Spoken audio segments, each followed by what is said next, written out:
चंद्रमा पृथ्वी का एकमात्र प्राकृतिक उपग्रह है। अंतरिक्ष में हमारे अभियानों का सबसे पहला पड़ाव लगभग आधी सदी बाद फिर से चंद्रमा पर जाने और वहां मानव बस्तियों को बसाने का मार्ग ढूंढा जा रहा है। हमारी मानव सभ्यता का इतिहास हमें बताता है कि इसी तरह कुछ सदी पहले यूरोपीय साम्राज्यवादी औपनिवेशिक शक्तियों ने जान जोखिम में डालने वाले साहसी नाविकों की सहायता से समुद्री मार्ग और नए नए भूखंड खोजे थे। इन अभियानों का उद्देश्य अपने उद्योगों के लिए कच्चा माल और बाजार खोजना था। इसके लिए उपनिवेश बसाए गए, अफ्रीकियों को गुलाम बनाया गया, भारतीयों को जमकर लूटा गया और चीन के लोगों को अफीम की लत लगवाई गई। हमें अपने इतिहास को याद रखना चाहिए और प्रयास करना चाहिए कि अतीत की गलतियों की पुनरावृत्ति ना हो। स्पेस रेस में इस समय संयुक्त राज्य अमेरिका की अंतरिक्ष एजेंसी नासा सबसे आगे है। अमेरिकी करदाताओं के पैसों से संचालित होने के कारण इसका उद्देश्य अंतरिक्ष में अपने देश के नागरिकों के हितों को सुनिश्चित करना है। जैसे उपनिवेश खोजने की रेस के समय ब्रिटेन के पास सबसे मजबूत नौसेना थी, उसी तरह आज संयुक्त राज्य अमेरिका के पास सबसे शक्तिशाली अंतरिक्ष एजेंसी नासा है। भारत, चीन, जापान, रूस, इजराइल, इटली, लग्जमबर्ग, दक्षिण कोरिया, संयुक्त अरब अमीरात और यूरोपीय अंतरिक्ष एजेंसी ने चंद्रमा में नासा के वर्चस्व को चुनौती देने की कोशिश करते हुए अपनी उपस्थिति दर्ज करवा दी है। परंतु वास्तविकता अभी भी यही बनी हुई है कि दुनिया के 90% देश चंद्रमा पर अपना एक भी अभियान प्रारंभ ही नहीं कर सके हैं। वैसे सभी देश जो आर्थिक रूप से कमज़ोर हैं इस स्पेस रेस से बाहर हैं।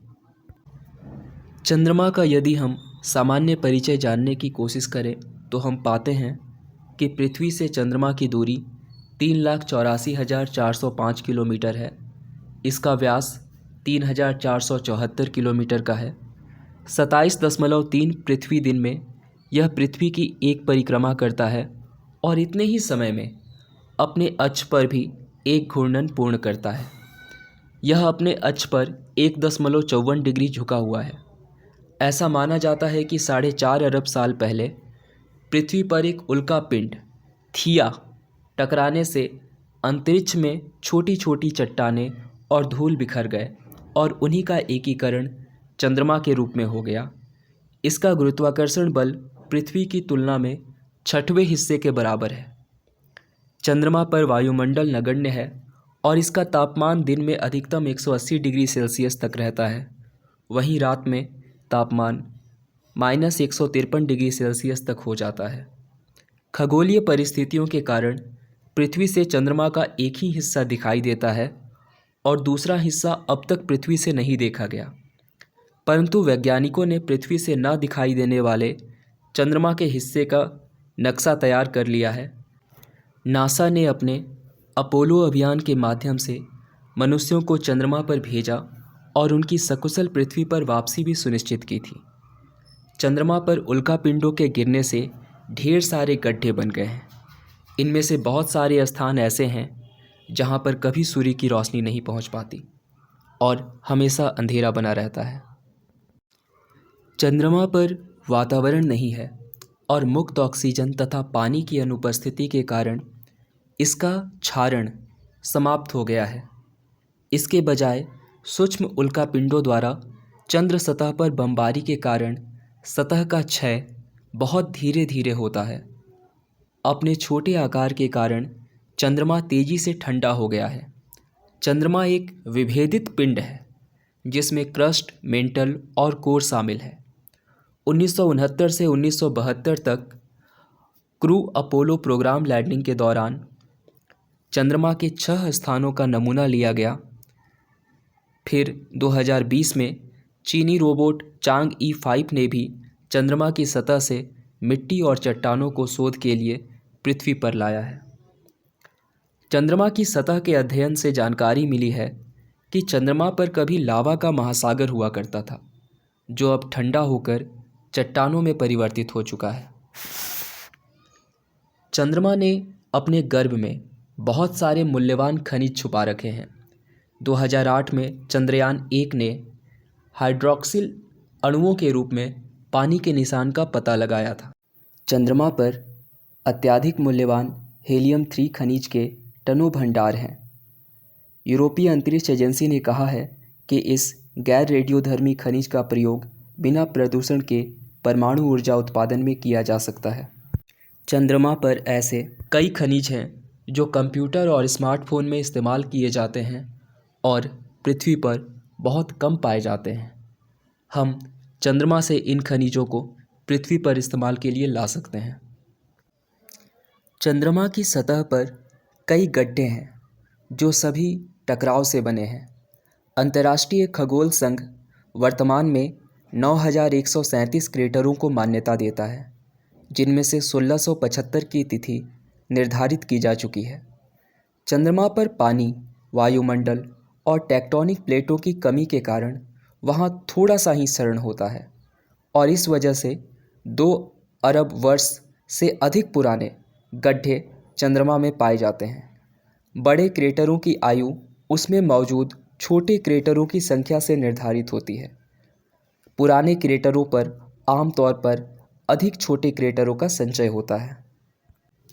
नासा ने अमेरिकी राष्ट्रपति जॉन एफ कैनेडी की घोषणा को पूरा करने के लिए अपोलो अभियान संचालित किया था, जिसमें मनुष्य ने पहली बार चंद्रमा की धरती पर कदम रखा था।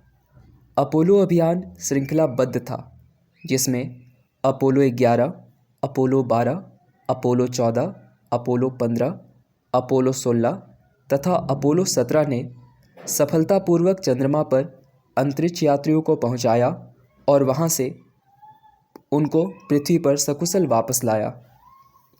अपोलो 13 दुर्घटनाग्रस्त हो गया था, परंतु फिर भी यह बहुत महत्वपूर्ण था, क्योंकि इसमें दुर्घटना के बाद अंतरिक्ष यात्रियों को पृथ्वी पर सकुशल जीवित वापस लाया गया था।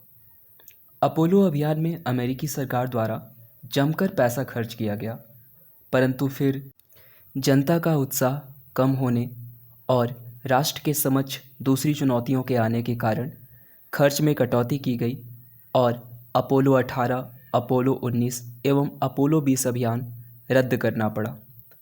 अपोलो अभियान ने चंद्रमा के विषय में हमारी जानकारियों को बहुत अधिक विस्तार प्रदान किया और साथ ही ढेर सारे अच्छे बुरे अनुभव भी इस दौरान प्राप्त हुए। अपोलो 1 एक परीक्षण अभियान था। इसमें परीक्षण के दौरान आग लगने से पृथ्वी पर ही 3 अंतरिक्ष यात्रियों की दर्दनाक मौत हो गई थी। जांच में पाया गया कि शुद्ध ऑक्सीजन का प्रयोग, ज्वलनशील पदार्थों की उपस्थिति और दरवाजे की संरचना का दोषपूर्ण होना, जो कि केवल अंदर की तरफ खुलता था, इसकी मुख्य वजह थी। इसके बाद अपोलो के ढेर सारे परीक्षण अभियान हुए और अपोलो 11 वह पहली अंतरिक्ष उड़ान थी जिसने इतिहास रचते हुए चंद्रमा पर सबसे पहले मनुष्यों को उतारा। नील आर्मस्ट्रॉन्ग और एडविन बज एल्ड्रिन जूनियर ने 20 जुलाई 1969 को चंद्रमा की धरती पर कदम रखा। नासा अपने आर्टेमिस मिशन के माध्यम से इंसानों को एक बार फिर से चंद्रमा पर उतारने की योजना बना रहा है। नासा के वैज्ञानिकों के मुताबिक यह मिशन इस दशक का सबसे महत्वपूर्ण अभियान होने जा रहा है, जो अंतरिक्ष अनुसंधान के क्षेत्र में एक नए युग की शुरुआत करेगा। नासा का कहना है कि भले ही यह मिशन चांद से शुरू है, लेकिन भविष्य के मंगल अभियानों के लिए वरदान साबित होगा। आर्टेमिस कार्यक्रम एक रोबोटिक और मानव चंद्रमा अन्वेषण कार्यक्रम है, जिसका नेतृत्व संयुक्त राज्य अमेरिका की नासा के साथ साथ सह प्रमुख साझेदार एजेंसियां कर रही है, जिसमें यूरोपीय अंतरिक्ष agency, German aerospace centre, aerospace exploration agency, Canadian space agency, Israel space agency और इटालियन स्पेस एजेंसी शामिल है। आर्टेमिस कार्यक्रमों का उद्देश्य अपोलो 17 के बाद पहली बार चंद्रमा पर मानव उपस्थिति को फिर से स्थापित करना है। कार्यक्रम के मुख्य भाग स्पेस लॉन्च सिस्टम, ओरियन अंतरिक्ष यान, लूनर गेटवे, अंतरिक्ष स्टेशन और वाणिज्यिक मानव लैंडिंग सिस्टम है। कार्यक्रम का दीर्घकालिक लक्ष्य मंगल ग्रह पर मानव मिशन की व्यवहार्यता को सुविधाजनक बनाने के लिए चंद्रमा पर एक अस्थायी बेस स्थापित करना है। चंद्रमा पर मानव बस्तियों को बसाने के लिए हमें सबसे पहले आसान परिवहन की व्यवस्था करनी होगी। वर्तमान तकनीक बहुत अधिक खर्चीली है और इसकी लागत कम करने की युक्तियां खोजना आवश्यक है। हम अंतरिक्ष में जाने के लिए रॉकेट का प्रयोग करते हैं और ईंधन ही हमारा आधार होता है। हम इसका विकल्प निर्मित कर सकते हैं। अंतरिक्ष में मनुष्य के लिए नितांत आवश्यक स्पेस सूट की वर्तमान व्यवस्था में बहुत अधिक सुधार की आवश्यकता है, जिसमें मनुष्य अंतरिक्ष में भी वह सब गतिविधि आराम से कर पाए जो वह पृथ्वी पर करता है। अंतरिक्ष में मनुष्य की तुलना में रोबोट का निर्माण कार्यों में अधिकाधिक प्रयोग करना वर्तमान समय में हमारी बाध्यता है। ऐसे में अंतरिक्ष की चुनौतियों को ध्यान में रखते हुए रोबोट निर्माण में हमें बहुत अधिक दक्ष बनना होगा। चंद्रमा पर हमें तकनीकी समस्याओं के समाधान के साथ सामाजिक समस्याओं पर भी विचार करना चाहिए। चंद्रमा पर जो पहली मानव बस्ती बसेगी वह बहुत अधिक प्रतिभाशाली मनुष्यों से भरी होगी तथा वहाँ पर निर्मित पहला चंद्रवासी जनसमुदाय अत्यधिक सामर्थ्यवान होगा। हमें चंद्रमा पर स्वामित्व के प्रश्न पर गंभीरतापूर्वक विचार करना चाहिए और एक न्यायपूर्ण व्यवस्था बना लेनी चाहिए, अन्यथा अंतरिक्ष संबंधी विवाद विध्वंसकारी युद्धों का कारण बन सकते हैं। हमें यह सोचना चाहिए कि हमारी वर्तमान दुनिया में चंद्रमा का पहला मानव समाज किस रूप में शामिल होगा, एक नए देश के रूप में या फिर चंद्रमा का बंटवारा होगा। यदि बंटवारा हुआ तो उसका आधार क्या होगा, पृथ्वी पर देशों का क्षेत्रफल, जनसंख्या या जीडीपी। तथा साथ ही साथ यह तय करना भी एक पहेली होगी कि उपयोगिता और सुविधा की दृष्टि से अलग अलग स्तर रखने वाले क्षेत्र में से किसे कौन सा स्थान दिया जाएगा। सबसे बड़ी दुविधा तो यही है कि यह सारे निर्णय लेगा कौन।